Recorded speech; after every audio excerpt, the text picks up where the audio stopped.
Bonjour à tous et bienvenue sur À la Madrid Actu. Nous allons parler de José Mourinho aujourd'hui. J'ai parlé dernièrement de Scaloni, le sélectionneur de l'Argentine qui était annoncé comme étant une cible du Real Madrid pour la saison prochaine. J'ai parlé de Jürgen Klopp qui est aussi annoncé comme étant une cible pour le Real Madrid la saison prochaine. Je vais parler maintenant de José Mourinho qui a également fait...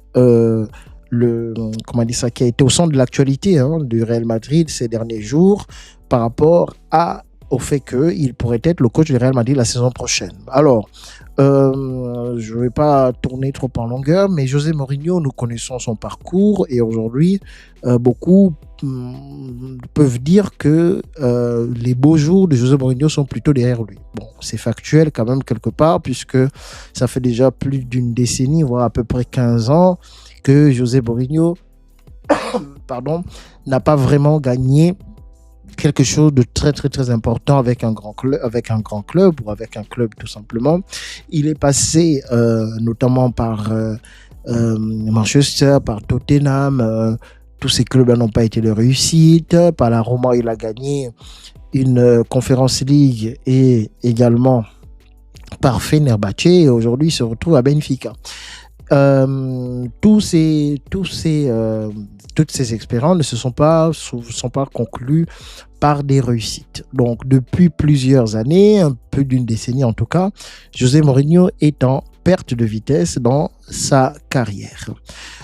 Aussi, José Mourinho n'est certainement plus le José Mourinho qu'il y a au premier passage au Real, par exemple, ça c'est sûr. L'homme a vieilli, donc il a aussi beaucoup plus d'expérience. Le football aussi a changé. Les joueurs actuels ont aussi changé en termes de caractère, en termes de réactivité par rapport à comment les coachs pouvaient travailler. Sûrement que dans la manière technique de travailler, avec les progrès qui sont faits dans la science, dans la technologie. Aujourd'hui, dans le monde du football, beaucoup de choses ont changé. Bon, il continue à coacher, bien sûr. Donc, ça dit qu'il est toujours quand même dans le circuit du football. Il y a beaucoup de choses. Donc, en tout cas, ce que j'essaie de dire, c'est que vu que c'est un retour au Real, ce sera un José Mourinho différent de celui qui aurait été dans le club lors de la période 2010 jusqu'en 2012. Alors, José Mourinho, pour moi, personnellement, si le Real ne peut pas faire Jürgen Klopp, parce que je l'ai déjà dit, Jürgen Klopp, oui, mais par rapport à sa manière de jouer, est-ce que cette équipe, comme elle est construite aujourd'hui, on peut en faire une équipe où les joueurs sont des morts de faim sur le terrain, parce que c'est comme ça que jouent les équipes de Jürgen Klopp. Les équipes de Jürgen Klopp, ce sont des équipes énergiques où les joueurs sont comme des morts de faim sur le terrain. Est-ce qu'on a l'effectif? Est-ce que les joueurs qui sont là, avec nous maintenant au Real, ont la capacité d'épouser cette mentalité? Bon, ça c'était, si vous n'avez pas vu cette vidéo, je vous invite à aller la voir et mettre vos commentaires et me dire ce que vous pensez. Alors, pour revenir à José Mourinho, José Mourinho va faire, ou s'il faisait son retour au sein du Real Madrid, on aura là un coach qui a du caractère. Ça, c'est quelque chose qu'on peut dire. Et non seulement qui a du caractère, mais qui sait tenir tête quand même aux égos. Le José Mourinho que nous allons avoir, c'est avec l'expérience qui a beaucoup changé, mais je pense qu'en termes de personnalité profonde, est un coach qui sait piquer ses joueurs. Lors de son premier passage au Real Madrid, on a vu un José Mourinho qui n'avait pas peur, en conférence de presse, de pointer ses joueurs du doigt.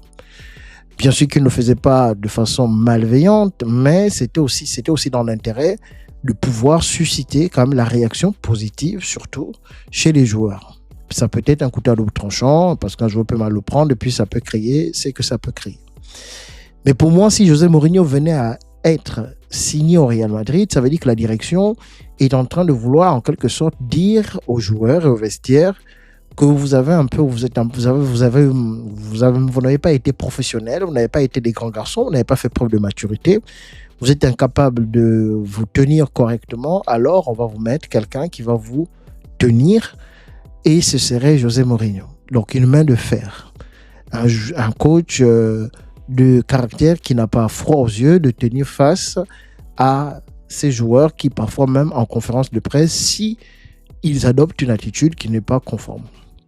Donc, je pense que c'est un coach qui ne mâche pas ses mots, c'est un coach qui ne va pas cacher les choses, qui sera capable parfois d'exposer. Et je pense que pour cette génération des joueurs du Real, je pense qu'ils ont peut-être un peu besoin de ça. Parce que pour beaucoup, ils sont là, ils vivent leur vie en quelque sorte, et on leur dit rien en fait.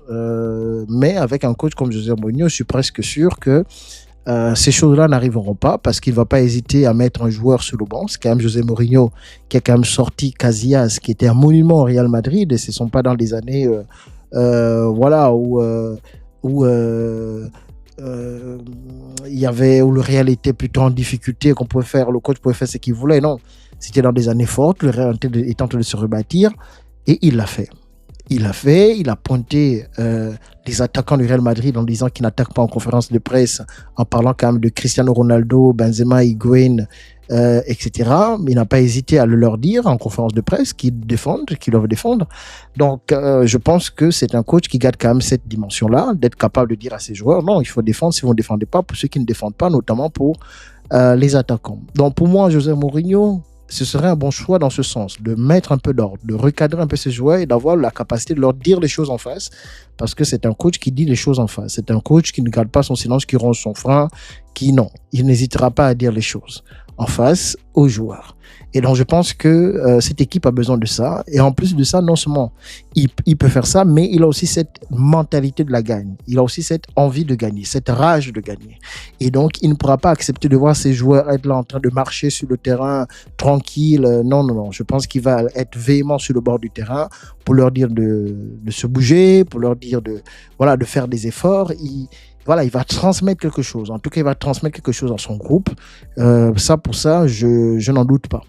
Donc, pour moi, personnellement, je me dis, Mourinho, ça peut marcher par rapport à ça. C'est-à-dire donner un peu plus de caractère à cette équipe, pousser un peu ceux qui veulent un peu être en dilettante, notamment les attaquants Mbappé, Vinicius, qu'ils soient un peu plus dynamiques dans les efforts, etc., qu'on crée un collectif, créer un groupe, un collectif, donner une envie de gagner, une hargne de gagner, la détestation de la défaite. Donc, c'est un peu ce qui peut apporter à cet effectif dans un premier temps.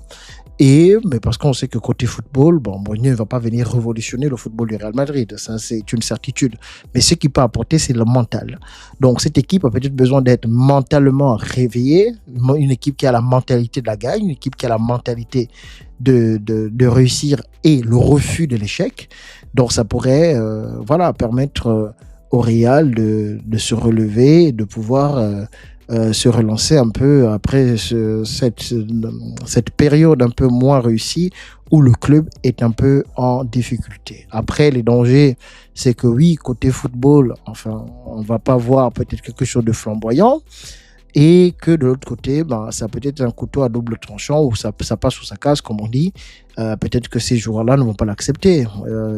Peut-être que ça va créer des frictions assez rapidement dans le vestiaire et créer plus de difficultés qu'il n'en sera. Bon, quoi qu'il en soit, au final, il n'y aura pas de bonne solution au final, dans le sens où Jürgen Klopp aussi, quand il vient, il a ses idées. Est-ce que les joueurs vont adhérer? Est-ce que ça va marcher pour tout le monde?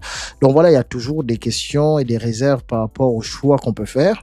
Mais pour moi, José Mourinho n'est pas dans l'absolu un mauvais choix.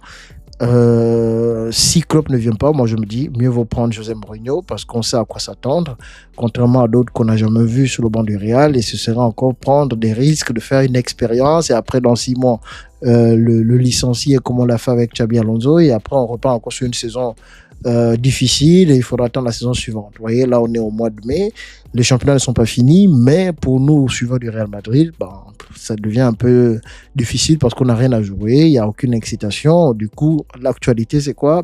C'est attendre qui sera le prochain coach du Real Madrid la saison prochaine. Donc voilà, donc c'est un peu triste, mais il y a la Coupe du Monde qui arrive, on aura de quoi faire avec cette compétition. Donc voilà, en résumé un peu ce que je voulais partager par rapport à José Mourinho.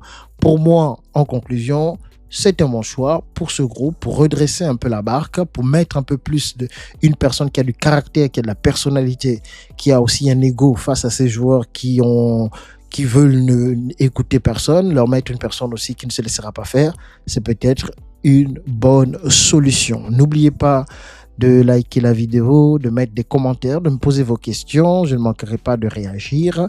Et on se dit à la prochaine, à la Madrid y nada más.